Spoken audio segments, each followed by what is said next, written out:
All right, welcome back, everybody, to another episode of Interviewing the Coaches here, and we have with us Mr. Steve DeSha.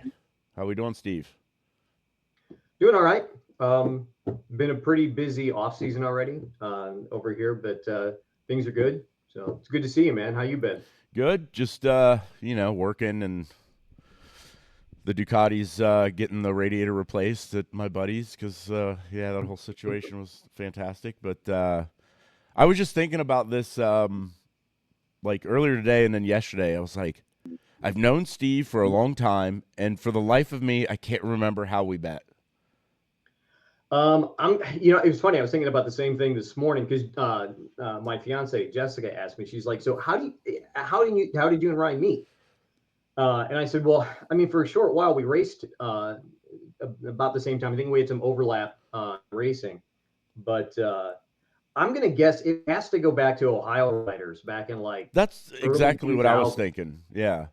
Like Coshocton meetups and stuff like that. So Yep. yeah, I think I think it went back to that, which led to my first, not my first track day, but really where I started to get into the track day lifestyle. Was by virtue of one that we had done with STT at Gingerman with a bunch of us. They, I Um, was at that one. Yes. That was like, yeah, so I did a track day before that, but that one was the one, because the one before that was a freaking disaster. It was the first one, it was at Putnam. And then, because the organization that was doing it was horrible.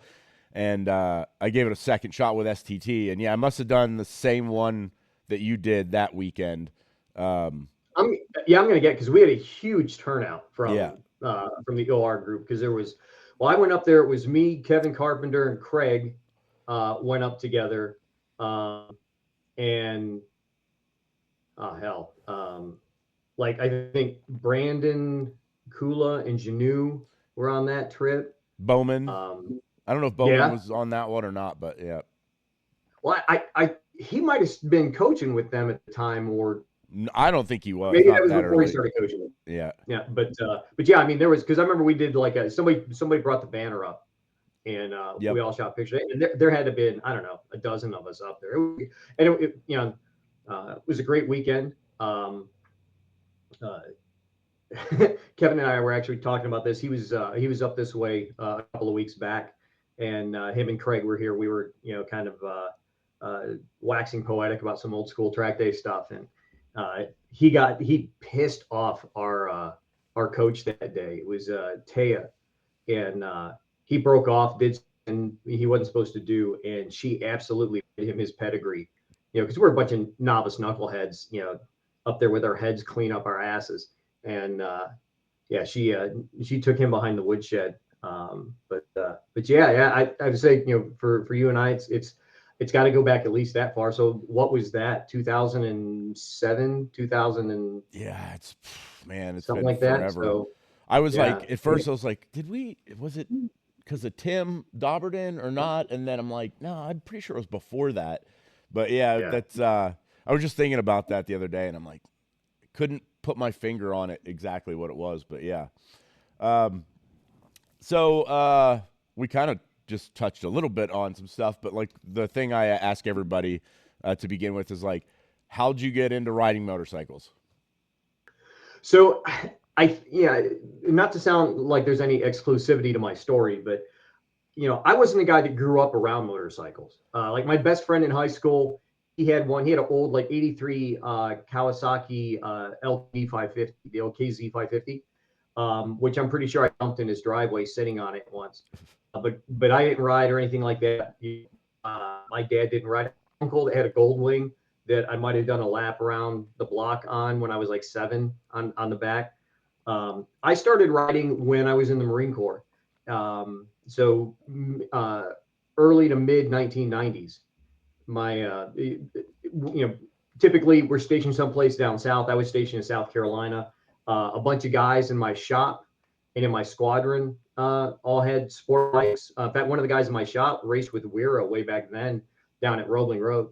And, I just, the first time I got around it, I mean, it was just a straight hit off the hook, dude. It was, I mean, it just, um, once the needle was in my arm, that was it.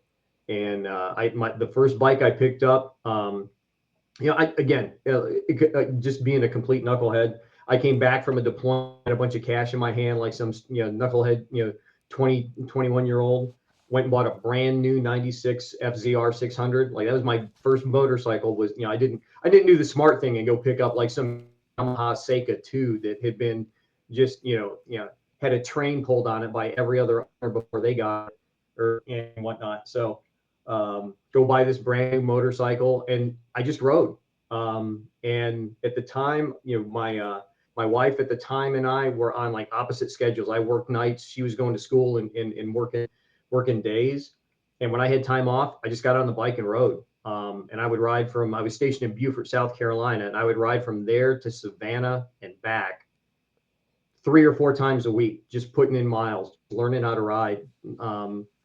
And just built from there. And then I don't think I've been without I was without a motorcycle for about 2 years when my kids were born. But other than that, so since 1995, I've ridden some way, shape, or form every chance I could get. Yeah, so you just dabbled on it a little bit there, but so you had a buddy that was doing track days. Did you go and watch him? How did you, get introduced to going to the track, or what was the first track day you went to? What was the first experience you had? How was it as far as, your expectations to reality and things like that? Again, I don't know how atypical this is. So my first track day was actually while I was still stationed down south. It was in 1997. So in short story time, the FZR that I bought, I put a bunch of money into, as you do, and as soon as I got done doing all the build that I wanted to do to it, I traded it in. It was a summer '97. I picked up a brand new GSXR 750. This was that next gen, the S-Rad? when Suzuki made the S-Rad. So at the time, Suzuki had a sales incentive going that if you bought a brand new GSXR, you would get a free track day to go along with it at the closest track wherever you were at. Well, the closest track that was offering track days at that time, to me, I was in Jacksonville, Florida, was Daytona. Jeez. And the track day I ended up doing, my very first track day was Team Hammer Advanced School. So you're old. With respect, you're old enough to know who Dave Aldana is, right? Yeah. Dave Aldana was my first track day coach. And that track day I signed up for, a couple of my buddies heard I was going. They're like, "Well, hell, we'll go with you." They had more money than common sense, like most of us do. And so the three of us go down and do this Team Hammer Advanced School, and it was just sort of the luck of the draw. It was one of those where a bunch of motorcycle magazines had sent like their sport bike editors, plus the guys from like Sport Bike Magazine and motorcycles. Like Kent Kinisugu was there from Sport Rider. Mitch Beam was there. They were there to talk about track days and stuff like that, and talk about Hammer. I'm sure there were some checks written to make sure that Hammer got their name out and whatnot. But so at any rate, the track day was packed. There were like 75 students and 20 coaches, between the guest coaches like Kent and just regular coaching staff. I think John Hopkins was on the coaching staff back then when he was young. Chris Ulrich, because obviously the Ulrich family owns it, so Chris Ulrich was one of the coaches there that day. And I had zero business being on that bike, on that track, in that class, but I went anyway. I didn't have a suit. I didn't have boots. I borrowed boots and gloves from a buddy of mine. I bought a suit that was at least 2 sizes too big, just to get down there to do the track day. And I remember it was like this, I think it was our second on-track session, third on-track session maybe. So the pace is starting to pick up. We've done more than just sighting laps. And I'm coming through the international horseshoe. So I'm coming out of like turn 3 and 4 to go, down the interior straight before you get to the kink. and absolutely. I mean, I wasn't like 6 feet off the apex. I was like 60 feet off the apex. Like I was just completely offline, just absolute cattywampus coming in and out of the corner. And Kent Kinosugu comes by me and he taps his tail for a second and then looked back at me. And the whole time he's in the corner, he's watching me 30 feet away from just an absolute opposite side of the track falling. And he just shakes his head, puts his head down and takes off. And at that point, it was like, yeah, I am way out over my skis where I'm at. But finished out the day, got up on the banks, which was, I mean, if you've been to Daytona and actually had a chance to go on track and walk it, it's it's the Taj Mahal of racing, in my opinion. I haven't been back since. I'm dying to get back there and cut some laps, but yeah, that was my first track day experience. And then I didn't do another one until I think it was 2005. I went and did a track day at Mid Ohio, or 2006. I did track day at Mid Ohio. But yeah, so it was one of those things. I thought, and again, at that time, track days weren't in the mid 90s, weren't as prevalent as they are now. There weren't a lot of organizations doing it. So I thought, oh, cool. This was like, for me, it was like traveling overseas or something. Okay, it's a once in a lifetime thing, bucket list type trip, what have you. Cool, check that box, and I'm just gonna ride. Yeah, little did I know where my motorcycle life was headed. But So yeah, that was my baptism into track riding. So you didn't do another one till 05. You kind of, and after 05, did you more continuously ride, do more track days? Was it more consistent? And then what led you into to racing? So it was sort of a slow burn getting into doing track days on the regular. So in 05, 06, and 07, a guy I was working with, who now is one of my best friends, a guy named Kevin Carpenter. He and I worked together and would go out and do street rides. Again, that's how we found our way onto Ohio Riders, which is how I can come across you and some of these other names that I've dropped so far. But we were doing track days at Mid Ohio, and just as I'm doing it, obviously, bright-eyed, bushy-tailed, and just trying to take it all in. But I was like, man, this is great. I'd been riding on the street forever, and at the time, I had a 03 RC51, which is an absolute tank. But at the time, so was I. So it was it was a mechanical representative of me. It was slow, it was chubby, but it was sexy, and it was just but it was a handful on track days. But we started picking up like one or two a season in like 05, 06. We did 3 in 07. We did 3 or 4 at Mid Ohio, and then we did that Ohio Riders Day up at Gingerman, which I think is where the first time you and I were on track together. Yeah, I believe so. And it just, at that point, I was enjoying being on track so much more than being on the street. I was, a capable street rider. I'd had enough close calls and things like that, as we all have, riding on the street. But just being in a proper environment for, the type of motorcycle that I enjoyed riding was really what started to do it for me. And then in 2008, I was in an accident on the street. I actually got hit by another rider. I got hit by a very novice riding individual who didn't understand traffic laws nor the large motorcycle that he was on. And as I was making a turn into my subdivision, he T-boned me. He was on a Shadow 1100 and just blasted me at like 35 miles an hour. Busted me up a little bit and busted up that RC51. So at that point, when I healed up from my injuries, because I had a few broken bones, slight concussion, plenty of bumps and bruises, but I didn't lose my taste for it. Like it was like anything else. It's like I need to get through getting healed up, and I want to get back on the horse. But at that point, I kind of decided I was going to go all in on being on track. And like I said, my partner in crime was Kevin, and he had just picked up a '06 GSXR 600, and so I'm like, the hell with it. I sold my 50. I put the 51 back together. I rode it for like, I don't know, a month, and I'm like, I'm done on the street.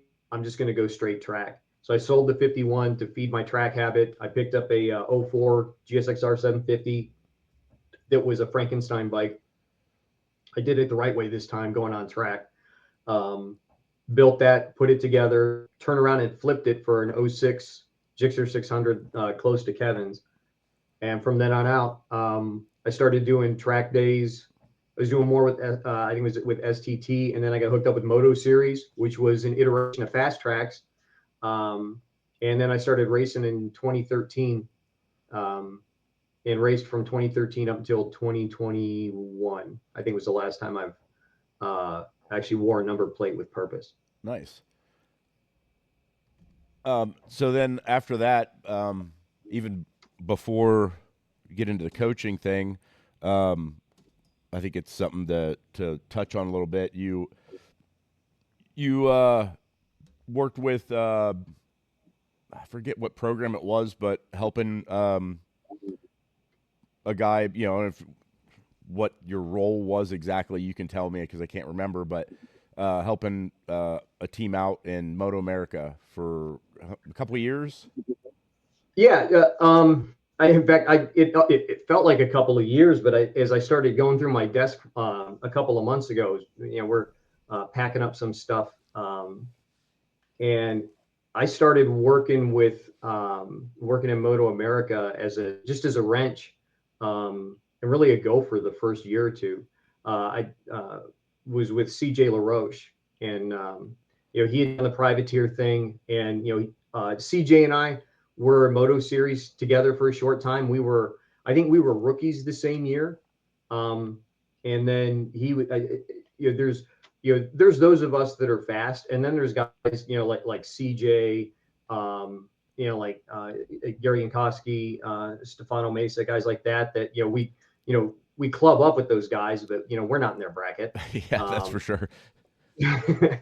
And but it kind of sprung a friendship with CJ, and when his program started picking up pace, he was looking for a little bit of help, and I just sort of casually said out of hand, said, hey, if you ever need somebody just to do this stuff so that you guys can stay focused on the big ticket items, let me know. And he called me up one night, and he's like, hey, I'm going to be in New Jersey in a couple of weeks, and I'm going to need an extra set of hands. Do you mind coming to New Jersey? And I said, yeah. I said, what do you need from me? He said, just show up. I'll take care of all of that. He said, I just need you to be there. I said, all right, I'll see you there. And that was in 2015.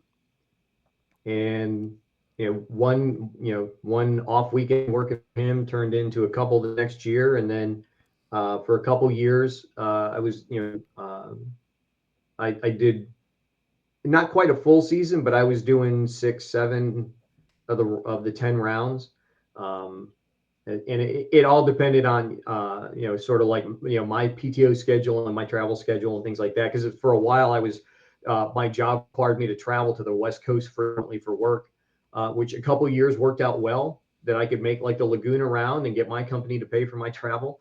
And then there were other years where it was just, there was a bit of a conflict.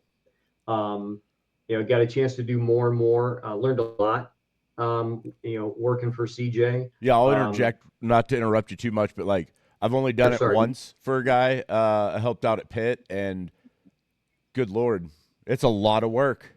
It's a ton of work, especially if you have minimal people. But even with 3 extra hands, outside of the rider, that's a weekend. You bust your freaking butt, man. It is insane.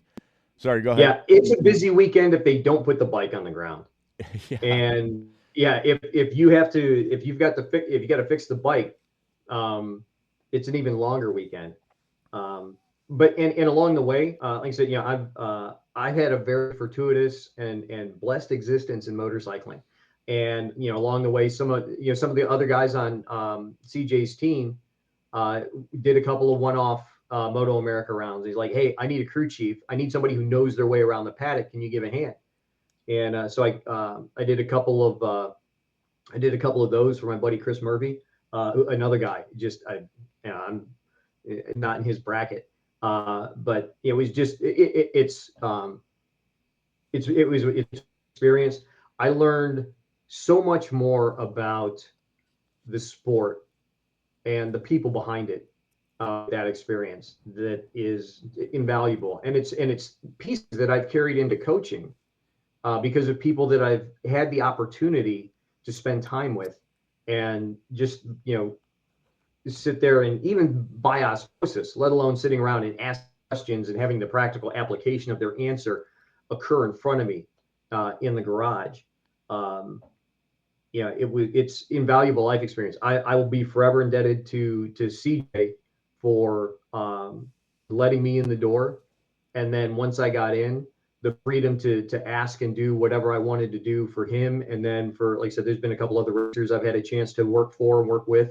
And I built some tremendous friendships and found how small the world is by running into people that were part of a previous life that are still in motorcycling and attached to it. My son's godfather from Jacksonville, because my son was born while I was living in Florida. He's a MotoAmerica corner marshal. Huh. So I still get to see him, and then come to find out, different people along the way. Like I said, as we all know, especially in the motorcycle community, it's, and what we do is so niche that it is a small world, but it's filled with tremendous people that have given me life-changing experiences. Yeah, it is even though it's a niche sport, it's crazy. Anytime you go like anywhere for anything, maybe Moto America or Tractor or whatever, yeah, you always run into somebody. It's Mm-hmm. interesting. Um, so, what led into you wanting to coach, or becoming a coach, and why is it that you wanted to start doing this coaching role? So, it sounds maybe corny or cliche, but yeah, I like Chris Johnston and I've had this conversation a few times. It truly was paying back to the sport, and I think because I was that I was very fortunate to have some terrific and extremely knowledgeable and experienced people cross my path in motorcycling and seeing coaching. And then I think part of it too is is as a former Marine and in the line of work that I do now and what my role is, I enjoy teaching. I enjoy coaching. I coached in some, even like my son's youth football league. I coached in that league for a few years, and just the opportunity to provide knowledge to somebody and then for them to seize it. Um, like we talk about this too, when we're in the paddock and, we've got our group of students and we're talking about them and, about how they're making progress and just, how fulfilling it is when the instruction you're giving them is coming to fruition in somebody else's success. That's fulfillment. For me, it's not about my pelts on the wall. I mean, I'm as fast as I'm ever going to be, maybe. There's not a ton of hardware on my shelf, but coaching has been so much more rewarding for me than racing. Not that I did enjoy racing. I do enjoy racing, and I'd like to get out there a couple more times, I think, before I hang up my leathers. But um, it's the chance to work with the people and to get to know people and spend time with them and share knowledge. I'm a caretaker of motorcycle knowledge and information. It's not mine to hoard. Um, what makes this sport and what breeds the sport and what keeps it going is that we share that. Because I've had countless, yourself included. I mean, I remember especially when I first started coaching, how many times you drug me out. Hey, come on, you got anything going this session? Come on, let me follow you for a couple of laps, or follow me for a couple, and we would work on stuff. And several of the other coaches have done that. Again, just that fertile environment for knowledge about our sport, to be able to partake in it as a coach is a great opportunity. So to me, it's the most fulfilling thing. Yeah, I completely agree with that. And this isn't, I guess, on the same topic, but kind of when you were talking about like, it's the fastest I'll ever get or whatever. I don't know if that's particularly true, but something that kind of I struggle. I don't know if struggle or whatever you want to call it. It's something that always kind of was in my brain a lot, especially when you ride with buddies, and you have like Craig and Kevin and Tim and all those guys, and sometimes when they start to excel and you've plateaued a little bit, you get down on yourself. I know I always did with when I came, because I took a little hiatus from riding the track, and a buddy of mine, Matt Hollenbaugh, which I think you've met Matt, I believe. Yeah. He started doing track days, just immediately fast. He had that part of the brain. He didn't have that part of the brain, which slows you down, And I'm like, shit, man, I've been doing this far longer. And he's railing, like, and I would start. Yeah, he's a hell of a rider. He is. He's a hell of a rider. He hasn't ridden in a while now. He's got a lot of other life stuff going on, but it soured.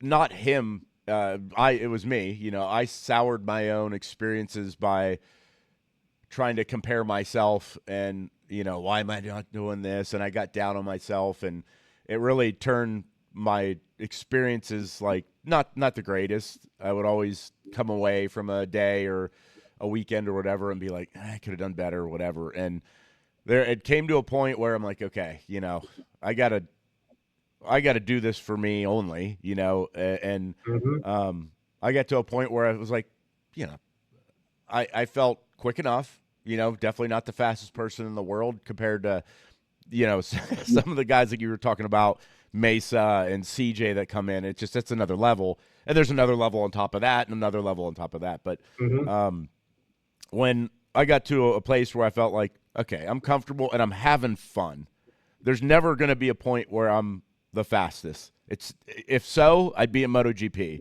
You know what I mean? It's the way it works. But I think that's and I don't know if you struggle with this. I did. I know, maybe people don't,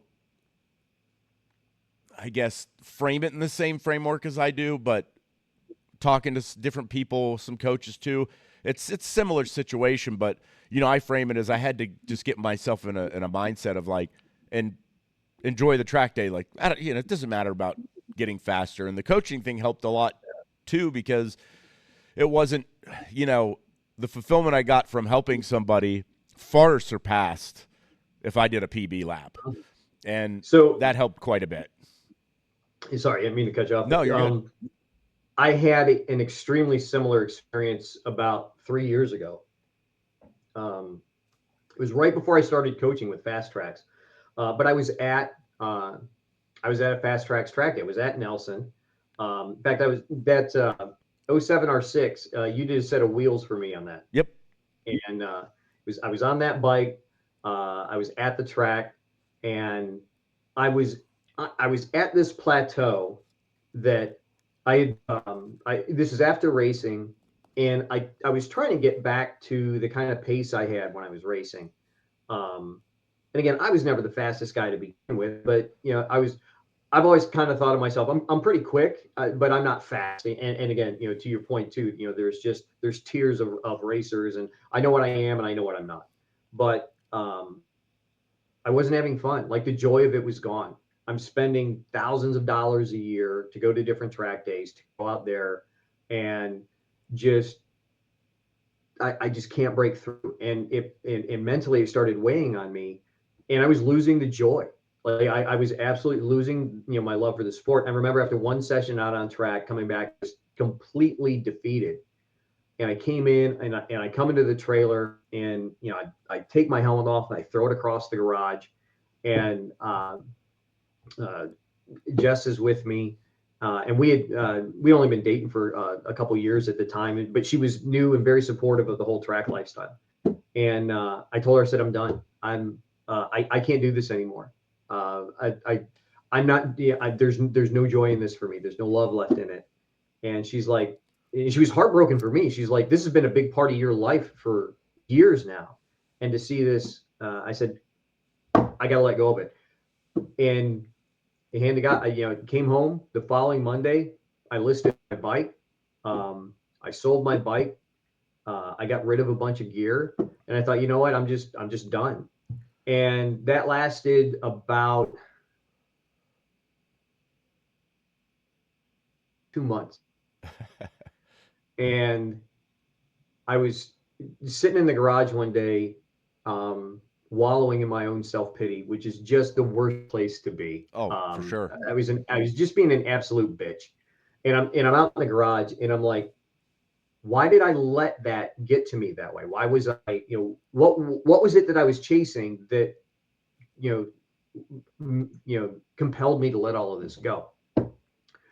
So I called the guy that I sold the bike to, because he's in the like the sale and parts distribution business. And I called him up because the day that he picked up my bike, he had a 17 R6 on his truck. So I called him up, hey, do you have that 17 R6 that you had in the truck when you picked up my bike? He's like, one, no. And two, even if I did, you wouldn't want that one. He said, but I know where there's one that is kind of waiting for me. He says, I don't have the time and the funds right now to go after it. Let me make a phone call and get back to you. And sure enough, got a call. It was at Barnes. And I've known the guys at Barnes for years. Obviously, they've done a tremendous job supporting the race community in our region. And I talked to those guys, and I brought that R6 home. And like 2 weeks later, I came out. I did a day with Fast Tracks, and I felt like like 20 years old all over again. And because I didn't come in with any preconceived ideas, and I wasn't carrying with me the weight of anything I'd done before that. It was like, just go fucking ride. And I had a blast. And again, working with Fast Tracks, and you and I, we're friends at this time. And I was talking with Michael and Andre, and I know them all the way back from Moto Series, and was having a pretty deep conversation with Michael about riding and coaching and stuff like that. And he's like, "Have you ever thought about coaching?" And I said, I've thought about it in terms of that. I think it'd be something that I would enjoy doing, but I don't know how to get into it. And I said, and if I'm struggling with my own appraisal of my skill set, how can I go out there and instruct somebody else? And he's like, go have a beer with Malakar after the track day and tell him everything you told me. So I went and I knew Mike a little bit, but certainly not to the degree that I do now. But you know how he is, and hell, I watched his episode with you the other night, and he's the genuine article, right? And he's the same way with everybody. That's one of the things I love about Mike. And he just told me, he's like, you want to do this? I will give you the opportunity, and let's see where it goes. And that was 3 years ago. Yeah, and I will say you do a fantastic job when you lead novice group. Your communication skills and everything, just the way you. Everybody does a really good job when they do it, but I particularly like when you lead. You command the the attention of everybody, and you do a really good job. And you're always talking with the coaches in between sessions and stuff to make sure groups are are good, if we need to swap people, whatever. And you do a hell of a job with that. So I appreciate your when you lead novice. Well, I appreciate those kind words. I mean, it's again, for me, it's an opportunity, and the to be able to represent the organization in that form definitely is an opportunity. And it's something like everything else that we do on track.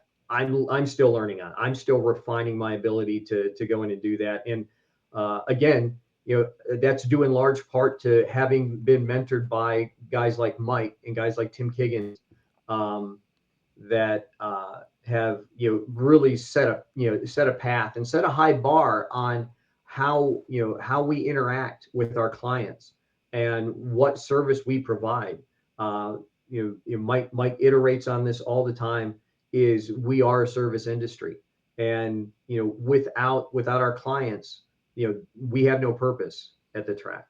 And so again, to have the privilege of imparting whatever knowledge that I might have, or helping facilitate the forum where coaches like yourself that have been leading riders for years, and coaches like Tim and Marty and John and Todd and Chris, the whole gamut. I know I'm leaving a ton of names out, and I'm going to get hate mail I doubt it. on whatever date this post, but just the privilege of doing that, and then having all of that stuff coalesce in our environment, and then seeing the feedback we get from our clientele. I've had, I'm sure we all have had, repeat students, and then seeing our students promote up through, the different groups. I think about guys like Adam. Look at Ian. Ian's a good example. I don't want to get his head filled too big, because then I got to deal with him as a coach next year. But you look at folks like that come along, and they not only do they take to it, they get it like we do, in that hey, this is our community, and we're caretakers of this community.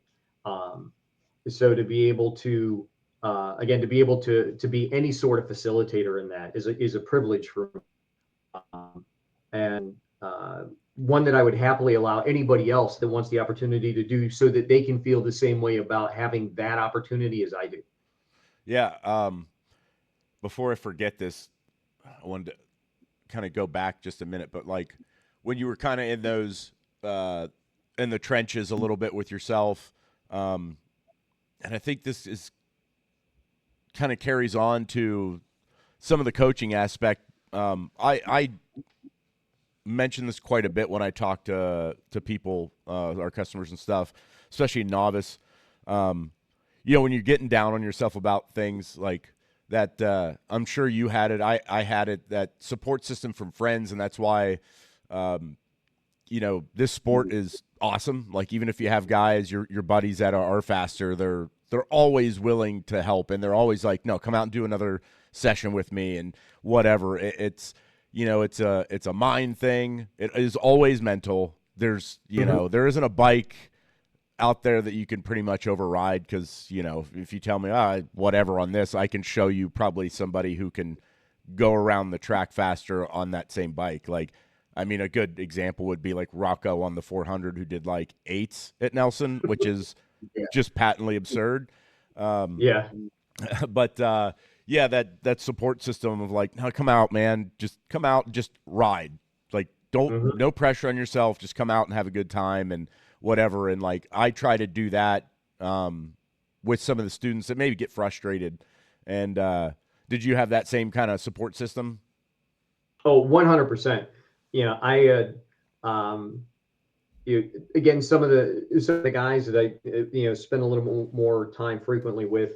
And I think that the other thing too that was unique for me was, it seemed like at the time that I came on board with Fast Tracks as a coach, there were a few of us. I think it was about the same time that that Tony and Chris and Adam had come on board. So we were all like new kids at school. So we kind of gravitated towards one another, and were, everybody was affable and sharing sort of their own path to where we got to, and we all had the same goal in mind, both for ourselves as individuals, and then as a coach and uh, as an instructor and in service to our customers. Um, and saying, hey, yeah, I'm working from this or I'm working through that. I'm like, well, why don't we work together? Um, and then, like I said, some of those same times too, like you and I were catching up, and you're like, well, when I come in from this next novice session, let's go run out in advance and let's just go throw a handful of laps in and just go work on a thing. And I think that was the other thing too. And I see this a lot with students, and it's like looking into the mirror. And I remember what it was like from my racing days, because we want to go out there and we're so fixated on lap times and like, so now I got to get this entire lap right. And if I'm off by, a half second or a second or a tenth of a second, if I'm not hitting my mark, it's like the whole lap was just shot. And you can't work on it that way. You go out there and you find that one thing to work on, whether it's, whether it's your corner entry or a particular corner or your corner exit, or you're working on your body position because, for whatever reason that's affecting what you're doing. Just work on that one thing and then let that manifest itself in how you execute. And all of a sudden, you start picking up momentum. And it was doing that. And again, having that support system of other coaches and other riders to contribute to that. Again, there's so many folks that I've come in contact with that I can share data with, or I can go back and talk about certain things that tap into their knowledge. And they're like, well, try this, or I saw your video, do this and this, when you're entering this corner or what have you. Um, Again, it's just, the good fortune of having so many good motorcycle people around me that, yeah, I absolutely felt supported. And, I, I'm a better rider now than I was when I was racing. Even if the lap times might be a little bit faster, I'm a better rider now. And that's made me a better coach.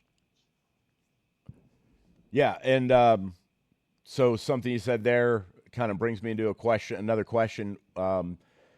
You were talking about bringing those experience, and then it's kind of that relatability that we have our experiences that we can, kind of share with the clients and stuff.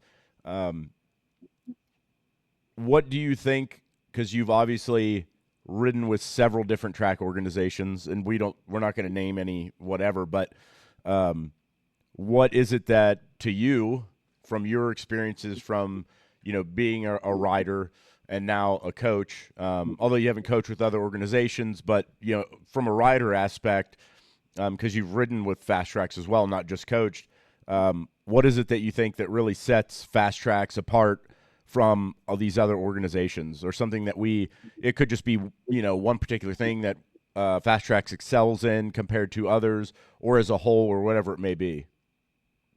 I think one of the things that is big with us, at least that I feel is impactful, we have a cap on the amount of students that we register, and we keep a very concise student to coach ratio, whether that's in novice or even in the advanced group. And we get some pretty fast riders that show up and ride in our advanced group.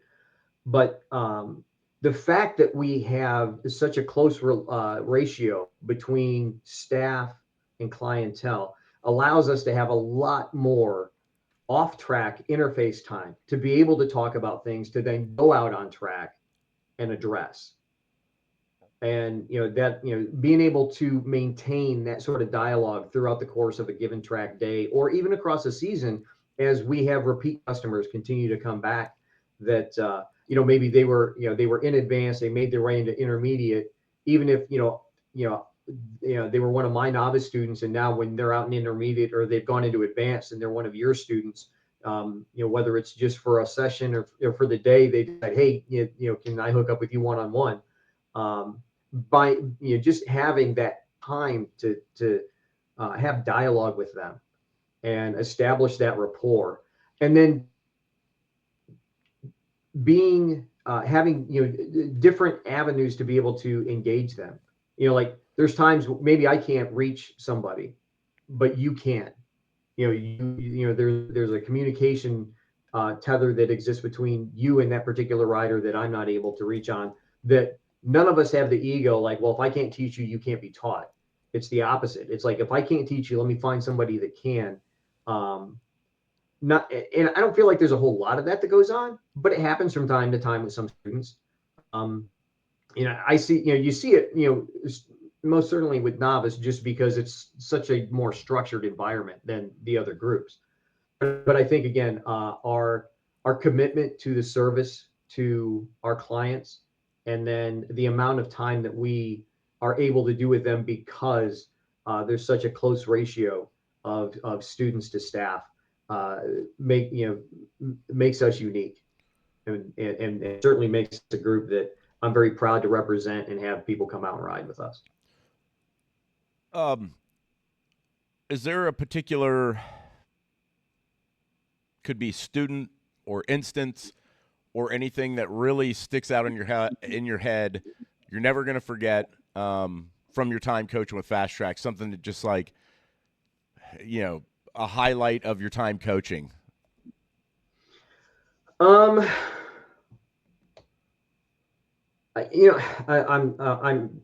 sure I'm forgetting some, because there's been several. I think for me, especially once I started getting into leading the classroom sessions with novice, and sharing that time with Mike and with Tim and with Marty, is when we have those repeat customers that come back, and they seek me out, and they're like, hey, are you coaching? I signed up for novice. Are you coaching again? Or, they make their way out of novice and into intermediate, and maybe I'm coaching intermediate that day, and they're like, hey, can we pick up where you left off when I was at my last day? That I've somehow made an impression on them and left a message with them that they wanted to continue with. That's just, that's the cat's ass, man. I mean, that's just the stuff that really, makes you feel fulfilled as a coach. Yeah. But I think sorry. Oh no, I mean, one that stood out from, no, go ahead. Didn't mean to interrupt you, but like, yeah, that's, when a person, it's not that, you have a better coaching skill than somebody else or whatever. It's the fact that like somehow you've connected with them on a level that they have all this trust in you, and whatever you're doing, and it not so much, because we all know the lines, we know how to direct them from point A to point B and what to do. But there's something, the way that you get the message across, that just connects with them. And yeah, the when they seek you out and they get out of novice, they come in intermediate, and they're like, where are you at? That is like, that's probably one of my favorite things. It's always, and even when they go from, intermediate to advanced, and they're like, hey, are you in advanced today? Can you work with me a little bit? It's the fact that you've bridged that gap and gained their trust, and they're like, this is the guy, that they connect with the most to help them, just jump to that next level. You're 100% right. I think that's my favorite thing as an overall, because there's just so many several moments that happen, but like that particular type of instance, it doesn't matter who the person is, it's always very, very rewarding. It is. And I think to piggyback onto that, because we've all had, those days where, we've had a repeat student come back and come ask, hey, are you coaching in novice? Are you coaching in intermediate today? And maybe we're not. I know I've done this with you, and I remember you doing it a couple of times with me. And we do this among ourselves. And again, I think because we have such rapport in and amongst ourselves as coaches, to where, oh, you know what, I'm coaching novice today, so but let me go take you to Ryan, work with him. What do you want to work on, and say, hey, can you help this student out, and that handoff. And because we built that rapport with the customer, now immediately that person, it has rapport with you, because I was the one, I introduced them to you, and Yep. then you go out there and you take them to the next level and go through that. Um, I know I've done that a ton with students, and I think about guys like Marty, like John and Todd, who do tons of coaching. I mean, those guys have tens of thousands of miles Yeah. coaching and just endless experience. And it's like I need to go out there and spend time chasing Todd and Marty and John around, um, and get better at my craft. Um, and then again, just that sort of high mentality to help bring that rider along. Um, that again, I think that just goes to reinforce the commitment that we have to our clients and in the service that we provide. Yeah, I agree with that 100%, man. Um, what do you think is? I think I already know the answer to this because we kind of touched on a little bit. But what do you think is the hardest thing to overcome, novice to intermediate or intermediate to advance or whatever it may be? What is that barrier that most students struggle with in particular? I think what I see students that, especially going from novice to intermediate, I think the biggest thing that I see them struggle with is when they have open track in front of them. They don't have they don't have that rabbit, or they don't have that carrot. They don't have somebody out there showing them the line, or and it's not that they and at that point in the day, it's not like they don't have the capacity for it, but it's different when the perspective is different.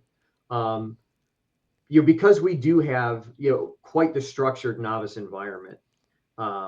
There is a lot of where I'm sure they fall into, and I remember what this was like when I was a novice track day rider. Um, because you invest yourself in your coach, they are part of your intake every time the wheel turns over. Um, and getting out there and all of a sudden they're like, oh, I have all this open track, what do I do with it? Um, and again, I think because the impetus to get out of novice into intermediate, there's so much of this thought of pace. Like everybody's, we again, because we structure things based on pace, and pace is important. You do have to maintain a modicum of pace out there, but it's more important to be consistent and predictable than to be fast, especially transitioning from between those two groups. Is all of a sudden, everybody can figure out how to twist the wick faster. Um, can you go to the brakes faster? Can you go to the brakes appropriately? Can you do so and still make your apex and do all of those things? And again, stringing together the different skills that we introduce, one at a time, and start to put the whole package together. It's a lot for many students. It was, and at times it was a lot for all of us. Again, we've all been there.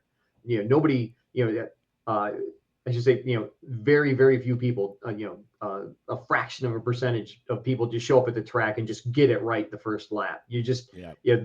we're, us mere mortals go out there and we have to work our way through it. That's one of the things I enjoy about motorcycling is it is, it's a meritocracy. Like you earn your way around the track faster. You can't go out there and bullshit it. Yeah. You'll end up on your head. But that's, I think, the big thing. And then once you get into intermediate, in the intermediate, there's a lot of disparity between riders. Is being able to navigate intermediate and establish patterns of consistency that when you get into advanced, you've gotten rid of any sort of habits that would make you unpredictable, where pace is a factor. Because again, we get some of the local guys that spend time in MotoAmerica or have been doing track days in advance for 10, 15 years or more, and they're and or no Nelsons in their sleep, that are just wicked fast and can find their way around people that aren't. And that's fine, because there's always two people outside of you at the track that are going to be there every single time you go, somebody faster and somebody slower. Yep. And but going out there and the way they get around you quickly is because you're predictable and because you're consistent and because you deal with people coming by you at pace. I remember, quick story. I remember doing a track day at Mid Ohio. I can't remember the year, but it was when Ben Spies was still in MotoAmerica, and him and Danny Eslick were there for the Monday track day, and they came out and spun a couple of laps. And I remember I felt pretty good. I've been doing track days in Mid Ohio for a couple of years. I'm like, yeah, I would, was smelling myself a little bit. I'm out there in, I think I had just gotten into advanced from intermediate, and I'm like, I got this. It's like the second session of the morning. The track is starting to dry, so it's not the roller rink that Mid Ohio typically was. And I'm coming out of the keel and coming through the kink on the back straight. I can see my brake markers coming up. I'm like, man, you just feel good. You know how it is. You're on the bike. You're like, Yeah. man, you're in the pocket. And this bike comes by me and just takes the stickers off my bike, and and is just blasting. And I'm getting ready to go to my brake marker, and this guy is just full pin. And then I look as he slides off the seat to tip down into madness, and I see Spies on the back of the leathers. And again, it was one of those moments of humility. It's like, I am so not fast at all. And I think that we all have relative moments to that, regardless of where we're at in our riding career, where there's that person that comes out and gives you that slice of humble pie. But at the same time, they show you the potential that you can go out and do. Yeah. Am I going to be as fast as Spies? Hell no. I wouldn't be as fast as Ben Spies if you pushed me out of an airplane on my bike. but it, the machinery is capable if you go out there and apply yourself and have confidence in yourself. And I think that is where the responsibility of us as coaches is to find ways to instruct riders so that they gain the confidence in themselves to go out and execute on track. Yeah, that's couldn't agree more with that.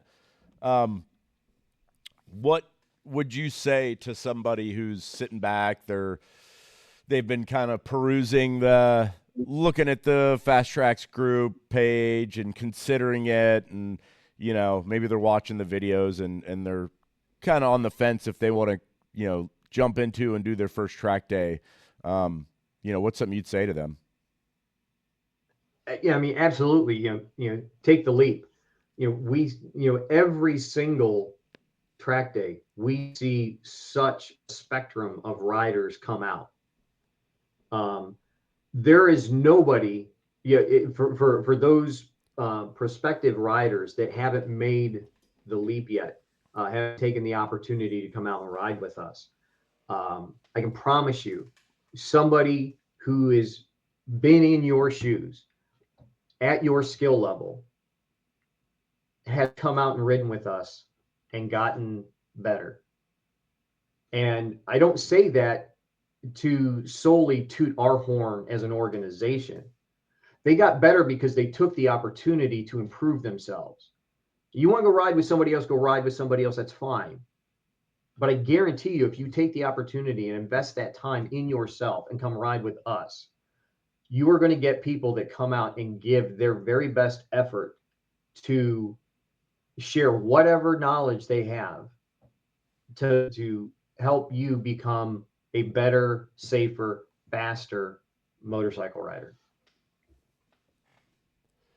Yeah. What about one thing I hear a lot is, well, I'm not going to race, and I'm whatever. I don't have a sport bike. I don't need to do this, whatever. What would you say to those people that why a track day would be good for even somebody who, isn't intending on continuing riding the track all the time or getting into the sport bike type thing? For one, I mean, we see all kinds of different bikes come through tech. And, as long as it's track worthy, and that's the whole purpose of going through tech inspection and making sure, that that's the case. There's no better forum, in my opinion, for you to really get an intimate understanding of your machine than the track environment, because it's so controlled. I mean, you can ride, and again, I talked about it earlier in the interview about all of the miles that I put in when I bought that FZR 600. But there were only so many things I could learn in that environment, or only take the motorcycle to a certain pace to understand it, and appreciate what skills I needed to work on for myself. Coming out to the track, there are relatable skills in everything that we teach that you can take back if you're going to be primarily a streeter. But come out and take a couple and take a novice session or two, where you can go out there and take part in learning more about how to employ the engineering that goes into a motorcycle, and how as a rider you can extract that. Getting a chance to go out there and refine those skills. And again, get to know the bike better, get to know yourself better on the motorcycle, where you don't have certain things that can, that you have to share brain space about when you're on the street. And when those skills now become something you don't have to think about, but they become instinctive, now that opens up brain space when you're back on the street to be more aware of your environment and your surroundings. Coming out and doing a track day can be the gateway to you racing if you want it to be, but it doesn't have to be. And it's not a requisite that, oh, you've done a track day. Well, guess what? Go take race school. That's not the function of it. For those that want to race, for those that want to follow that path, again, we have the staff capable of doing that. But for the casual rider or the street rider says, hey, I've been thinking about doing one, but what good is it to me? It is always good to get out on track and do something different and learn something. You'll come away from that experience having learned something valuable. What that is can only be determined by what you bring into it. But yeah, it's. I would encourage anybody who's a serious, dedicated motorcyclist and somebody who's serious about improving their craft to come out and do a novice track day. Right on. Is there before we wrap up, or is there's anything that we didn't cover that you feel is important to talk about?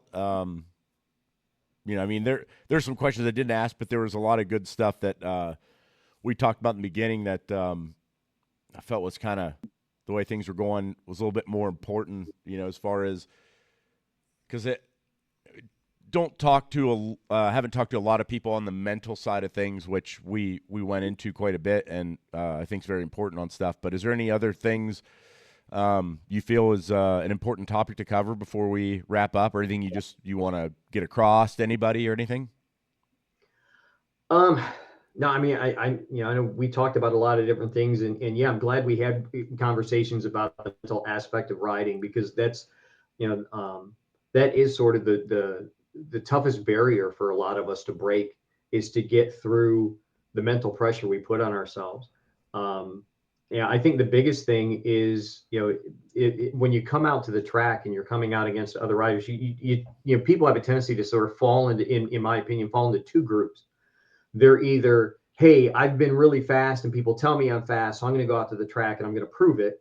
Or they come out and they're intimidated because they see, they pull into the paddock, and I'm sure several people felt like this. I remember feeling like this when I came out to the track the first time, and you pull into the paddock and you see guys with bikes with number plates, or you see guys with two GSXR 1000s that are just in full race trim, and you're like, are those guys in my group? Hey, Dave Zubik. Immediately, yeah.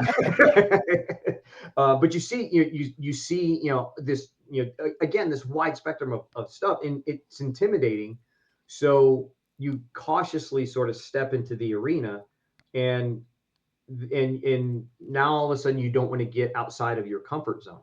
And this is one of the things we actually address when we do some of the introductory stuff in our novice classroom session. There's no growth that occurs inside your comfort zone. Coming to the track, especially if it's the first time or one of the first times you've been out there, you have to be willing to step outside of that comfort zone. You have to be willing to push outside of that. And there's an investment of trust that comes along with that. Trust in your coaches, obviously. Trust in your fellow riders around you that you're meeting for the first time and that are on completely different machines than you are and have different experiences on motorcycles than you. there's, you know, a modicum of blind faith that comes along with that. But um, but just it is if you come out with the right attitude and look into it like, hey, listen, I'm just here to learn something, regardless of what I know. I should be looking to learn something, and or come even better, come with the idea, I want to learn this, I want to get better at that, have a plan. You know, one of the things that we talk about in racing, and it I heard about it when I was club racing, but when I started working in MotoAmerica, it's just the way things are. Every time you go on track, have a plan. Every time you thumb the starter, you need to have a plan for that session, for those laps, for that day. Have a plan. Don't just go out there and go through the motions and wait for it to come to you. Go out there with a plan and a purpose. And sometimes that plan is, I'm going to work on my corner entry into turn 4, or I'm going to work on exiting the carousel, or I'm going to work on my body position, or what have you. Whatever it is, have a plan. Therefore, you have a goal, and share that plan and that goal with your coach. And then now you have something to work on. Now you all of a sudden, you know, and this is really where it's when that rider has that moment, and you know there's that epiphany that takes place, and that's really when, you know, like when the dopamine hits, and it's like, all right, I'm about to spend thousands of dollars every year for the rest of my life doing this shit. That's when, you know, that's when the real value of being on track and doing what we do comes to fruition. Couldn't said it better, man. All right, well, if you got nothing else, man, I think we'll wrap up here. It's been a awesome conversation.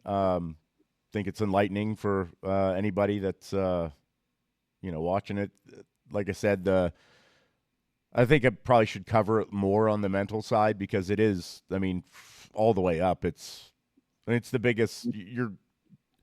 Your motorcycle can do anything. You know, I mean, it's capable.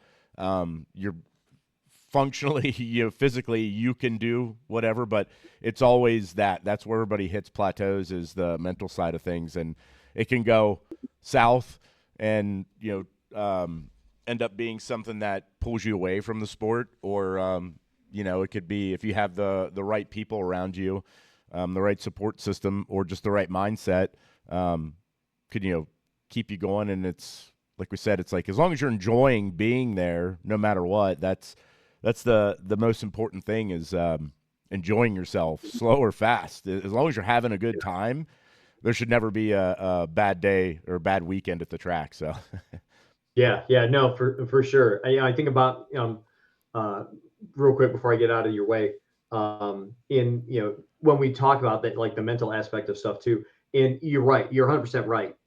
If you're not enjoying it, obviously, and we talked about this earlier, how it can, be very, you start on this defeatist attitude. But being able to communicate what's going on with you on the bike, on the track, but learning how to give feedback and learning how to take back is important, and that helps with the mental aspect too. But yeah, having taking the chance and engaging and working with coaches, and working with other riders that you're with too. And then all of a sudden you have, like I said, you have those moments on track, and it's a blast, and you can't wait for the next session. You can't wait for the next track day. And then you're addicted. And then you're trying to find alternate sources of income. That's just, kind of how it goes. But man, thanks for the chat.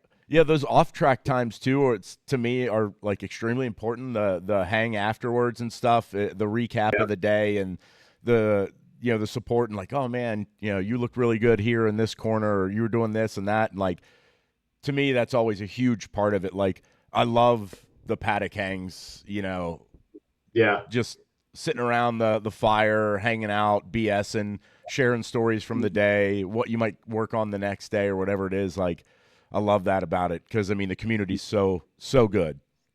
Yeah, no, one of my favorite things to do, after the track day is done, especially like on Saturday afternoon or Saturday evening, is go do a track walk with any of the students that are coming back on Sunday, and share some time with them doing that. That kind of stuff, and that also too shows those riders that are Uh-oh. We lost him. Will he come back? 1 second, guys, so we can...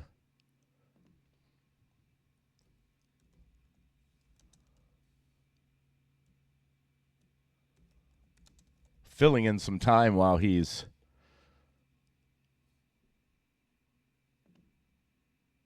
taking a minute, but I do really want to hear his finish the story on that, because that is a great part when, you know, coaches can take a walk around the track with the student, because there are some things you can see during a track walk that when you're on the bike and going around flying, you know, you're trying to look far ahead, that these certain things you don't see, but there are some particular things on the track that you can pick up as markers for turn in or break spot or whatever it may be. 1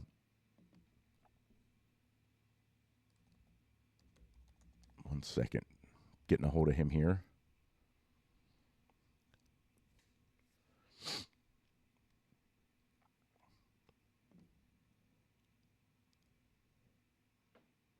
Anyways, your particular spots that you can pick out on the track during a track walk that, you know, you may not see when you're out there riding, following your coach or whatever. But once you see him doing the track walk, it's easier to spot those things, pick those things out. If we can't get him back, we'll give another minute or so.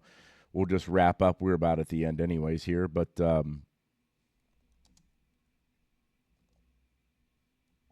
oh, he lost internet, so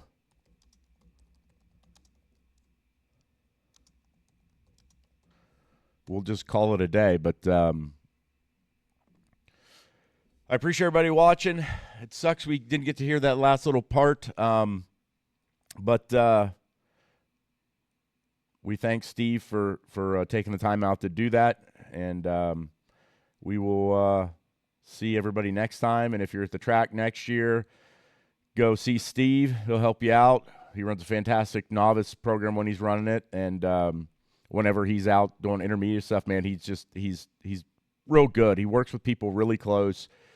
Like all of our coaches, we care about our customers that come in, and anything they need, we'll help them. And if we can't, we'll find somebody that can for you. But thanks again for watching. And yeah, it didn't even have me up there. But thanks again for watching, and we will wrap up here. Thanks again. And oh, he's back. Fantastic. Okay.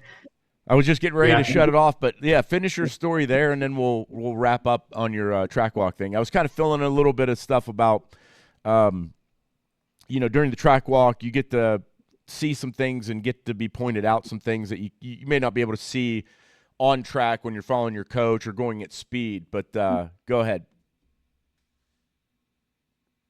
Did I lose you again? We lost him again. No, is he back? Yep, there you are. There you are. Okay, cool. Yeah, go ahead. Finish up your what you were talking about, the track walk thing there before we wrap up. Yeah, no, you hit on a good point. I mean, when you're out there on the bike at speed, you know, there's nuanced things about going around the track, especially, you know, entering a corner, apexes and exit, things like that. Sometimes the track feels narrower than it is, or conversely feels wider than it is. And then all of a sudden you have an off-track excursion and you're going through the Parkman countryside. But by going out there and walking the track, especially in corners where there's some camber involved, or camber that suddenly isn't, like the outside of turn 4, really gives, you know, students some perspective. And when we talk about being certain places on track or why we take certain lines, you really kind of see it. Again, it's all about perspective. You know, it's one thing, you know, when you're on the bike, but when you're out there and you can get, you know, closer to the ground safely and see what's going on, it's just another, another data point for you as a rider to ingest and help augment the experience you've already had. So, heck yeah, man. Well, again, dude, thanks a lot for doing this. Taking time out of your day. hopefully, I said this about 1,000 times every time I do an interview, but hopefully people are enjoying. We get some good feedback so far, and yeah, it's just people being able to get to know the coach a little bit better. So when they come in, even if they've rode with us before or maybe just never chatted with you, give them a little bit, having known a little bit by watching these videos, get to know you a little bit better. It makes you more approachable, whatever it is. But yeah, I mean, we can't say enough about,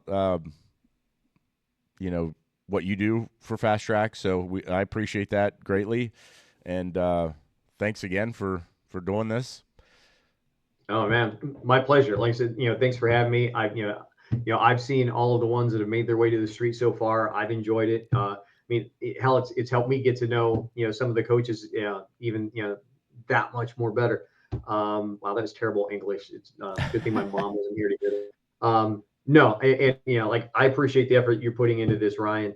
I think this is something that's sort of been overdue for us to be able to make ourselves more familiar to our clientele. So you facilitating all of this is huge. So big kudos for putting it together. And yeah, it's been a pleasure to do it. It's good to catch up with you. Like I said, For sure. haven't seen you in a minute, but it's good. Hopefully I get healed up here pretty soon, and I'll certainly be back in the classroom when the season starts, and hopefully back on the bike sometime next summer, and then we'll get back after it.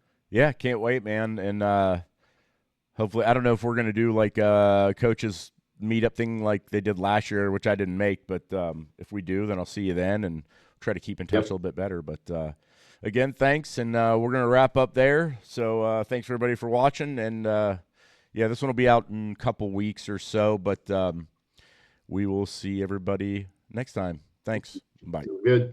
See you.